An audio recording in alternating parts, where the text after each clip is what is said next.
ಚಿತ್ರರಂಗದಲ್ಲಿ ನಟರಿಂದ ಅಥವಾ ಡೈರೆಕ್ಟರ್, ಪ್ರೊಡ್ಯೂಸರ್ರಿಂದ ಕೆಟ್ಟ ಅನುಭವಗಳಾಗಿ ಚಿತ್ರರಂಗದಿಂದಲೇ ಮರೆಯಾಗುವ ಅನೇಕ ನಟಿಯರಿದ್ದಾರೆ. ಕೆಲವರು ಈ ಬಗ್ಗೆ ಧೈರ್ಯವಾಗಿ ಮಾತನಾಡುತ್ತಾರೆ. ಆದರೆ ಇನ್ನು ಕೆಲವರು ನಮಗ್ಯಾಕೆ ಇದೆಲ್ಲ ಅಂತೇಳಿ ಸುಮ್ಮನಾಗಿ ಬಿಡುತ್ತಾರೆ.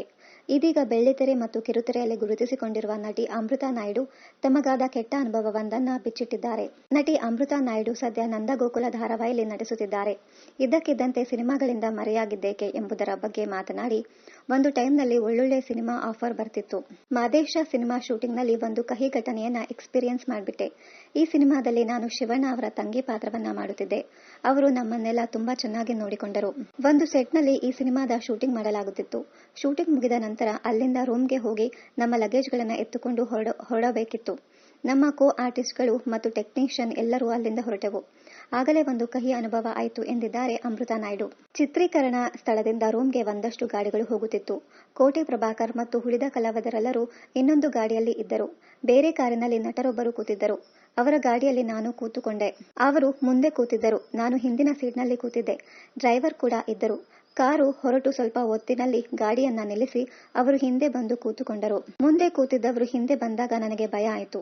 ಹಿಂದಿನ ಸೀಟ್ಗೆ ಬಂದು ಕೂತು, ಇದೇನಿದು ಪಿಂಪಲ್ ಆಗಿದೆ ಅಲ್ವಾ, ಯಾಕೆ ಅಂತ ನನ್ನ ಕೆನ್ನೆ ಮುಟ್ಟಿ ಮಾತನಾಡಿಸಿ ಅಸಭ್ಯವಾಗಿ ವರ್ತಿಸಿದರು ಎಂದು ಇತ್ತೀಚಿನ ಸಂದರ್ಶನದಲ್ಲಿ ಅಮೃತಾ ನಾಯ್ಡು ಹೇಳಿಕೊಂಡಿದ್ದಾರೆ. ಆಗ ತಕ್ಷಣಕ್ಕೆ ಕೋಟೆ ಪ್ರಭಾಕರ್ ಅವರ ನಂಬರ್ಗೆ ನಾನು ಡಯಲ್ ಮಾಡಿದೆ. ಅವರು ಹಲೋ ಹಲೋ ಅಂದಾಗ ನಾನು ಉತ್ತರಿಸಲಿಲ್ಲ. ಏನೋ ಆಗಿದೆ ಎಂದು ತಿಳಿದು ಅವರು ವಾಪಸ್ ಬಂದರು. ನಂತರ ಬಾರಮ್ಮ ನಮ್ಮ ಗಾಡಿಯಲ್ಲಿ ಅಂತ ನನ್ನನ್ನ ಕಾರಿನಿಂದ ಕೆಳಗೆ ಇಳಿಸಿದ್ರು. ಕೋಪಕ್ಕೆ ಆ ನಟ ನನ್ನ ಕಿಟ್ ಬ್ಯಾಗ್ ತೆಗೆದು ಬಿಸಾಕಿದ್ರು. ಆ ಕಾರಣಕ್ಕೆ ಮತ್ತೆ ನಾನು ಸಿನಿಮಾ ಕಡೆ ಹೋಗಲೇ ಇಲ್ಲ. ಆ ನಟ ಮತ್ತೆ ಎಲ್ಲೂ ಕಾಣಿಸಿಕೊಂಡಿಲ್ಲ ಎಂದು ಅಮೃತಾ ನಾಯ್ಡು ಹೇಳಿದ್ದಾರೆ. ಈ ವಿಚಾರವನ್ನ ಇಲ್ಲಿಯವರೆಗೆ ನಮ್ಮ ತಂದೆ ತಾಯಿಯ ಹತ್ತಿರನೂ ಹೇಳಿಕೊಂಡಿಲ್ಲ. ಅವರು ಚಿರಪರಿಚಿತ ನಟ. ಹಾಗಾಗಿ ಆಗ ಈ ವಿಚಾರವನ್ನ ಹೇಳುವ ಧೈರ್ಯ ನಾನು ಮಾಡಲಿಲ್ಲ ಎಂದಿದ್ದಾರೆ ಅಮೃತಾ ನಾಯ್ಡು. ಅಮೃತಾ ನಾಯ್ಡು ಕಿರುತೆರೆಯಲ್ಲಿ ಹಲವಾರು ಧಾರಾವಾಹಿಗಳಲ್ಲಿ ನಟಿಸಿದ್ದಾರೆ.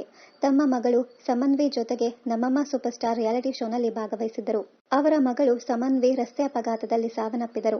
ಈ ನೋವಿನಲ್ಲಿದ್ದ ಅಮೃತಾ ನಾಯ್ಡು ವರ್ಷಗಳ ಬಳಿಕ ಇದೀಗ ನಂದಗೋಕುಲ ಧಾರಾವಾಹಿ ಮೂಲಕ ಕಿರುತೆರೆಗೆ ಕಂಬ್ಯಾಕ್ ಮಾಡಿದ್ದಾರೆ. ಹ್ಯಾಟ್ರಿಕ್ ಹೀರೋ ಶಿವರಾಜ್ ಕುಮಾರ್, ನೆನಪಿರಲಿ ಪ್ರೇಮ್ ಮತ್ತು ವಿಜಯ ರಾಘವೇಂದ್ರ ಅವರ ಸಿನಿಮಾಗಳಲ್ಲಿ ಅಮೃತಾ ನಾಯ್ಡು ಅಭಿನಯಿಸಿದ್ದಾರೆ. ಇನ್ನಷ್ಟು ಕನ್ನಡ ಧಾರಾವಾಹಿ, ಸಿನಿಮಾ ಹಾಗೂ ಇನ್ನಿತರ ನ್ಯೂಸ್ ಅಪ್ಡೇಟ್ಸ್ಗಾಗಿ ಚಾನೆಲ್ ಅನ್ನು ಸಬ್ಸ್ಕ್ರೈಬ್ ಮಾಡಿ. Thank you.